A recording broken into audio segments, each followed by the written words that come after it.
fight. I've been fighting like a motherfucker. I'm tired of the motherfucker, man. Ooh, this shit is a real fight right here. Every time I seem to meet up with y'all, that golden sheen right there, man. So I must be on time again. And I'm thinking I'm not on time, I'm on time. Ain't gonna hold y'all up, man. It's coffee talk time, yeah. Getting into some reels.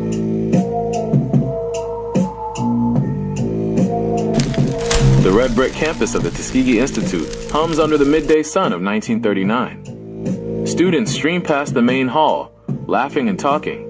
Among them walks a focused 24-year-old Phineas FezGordon, distinct in his light blue class vest. A low murmur ripples through the crowd. Everyone is whispering about the brilliant student the legendary George Washington Carver has taken an interest in. Phineas weaves through his classmates, making his way down the sidewalk toward their usual meeting spot.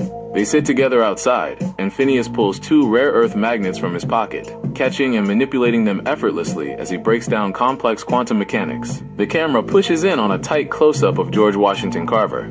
His face lights up with sheer intellectual fascination as he watches the magnets float and snap between Phineas's fingers.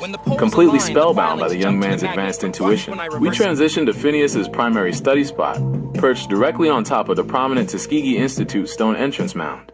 He is now dressed in a sharp military-style uniform suit, marking his formal induction and sponsorship into VlladCorp, the elite mechanical engineering division backed by Professor Vladimir.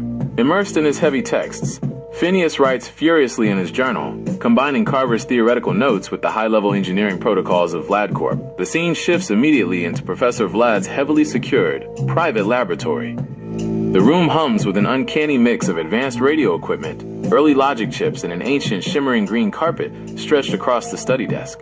Vlad leans forward, his gaze razor sharp as he points out the historical record. He warns Phineas about the unalike, the dominant white establishment of the era trying to co-opt and crush sovereign minds. Phineas tilts his head, ice cold and razor sharp, and fires back. You mean you? Vlad smiles slowly, answering deliberately. Yes and no. Vlad expands on the machinery of systemic control, pointing to the historical intake gates of Ellis Island.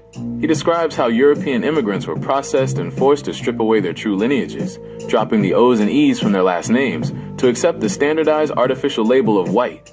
He explains how the masses willingly trade their ancestral identity for a superficial racial box. Vlad locks eyes with Phineas and drops the anchor. Now, I even know who your people are. The visual cuts away to a vivid historical memory. The Ottoman black noble guard inside the palace, standing before the Sultan, actively activating the sacred green rug with a surge of high-frequency energy. We snap back to the lab. Phineas stands frozen, completely awestruck by the revelation before his sharp mind catches the paradox. He stops dead and asks, "Hold on, how can a eunuch have kids?" Vlad grins, launching into the explanation of the rug's true cellular and quantum properties, accompanied by flashing visuals of the rug discharging historical electrical shocks. Phineas steps closer to the desk and reaches out, placing his bare hand directly onto the ancient green textile. Instantly, blinding blue electrical arcs snap across the surface, pulsating violently through his entire nervous system. His eyes snap open, burning with a brilliant internal light as the physical lab dissolves. Phineas is thrust headfirst into a vision of the Shalom solar mirror, the vast, deep crimson-red tint of space in the God-body cosmos, where a massive, continuous swirling swoon of life force energy and floating temporal pyramid blocks rotate in the void. The heavy blue electrical current continues to course through him, locking his nervous system into the cosmic circuit as the ancestral memories and data streams flood his consciousness. Inside the high-tech lab, the blinding blue electrical arcs suddenly snap off as the circuit releases. Phineas stumbles back, catching his breath against the desk. Professor Vlad watches with a slow, triumphant grin, completely pleased as he realizes Phineas is definitively the one. Phineas stares down at the green carpet intently, his mind forever altered. The scene cuts instantly back to the sunlit Tuskegee Institute campus. Phineas sits perched on his familiar stone address mound, surrounded by his books. He is deep into synthesizing the collaborative work forged between himself, George Washington Carver, and Professor Vlad. Phineas opens a fresh leather-bound journal. Fully conscious of the historical Moorish science teachings and the sacred texts of his people, he titles his new volume, The Circle 711, He conceives the title as an intentional parallel and testament to Moorish dominance over the European continent during ancient epochs, blending high quantum engineering with sovereign history. While writing, a sharp wave of psychic pain hits him.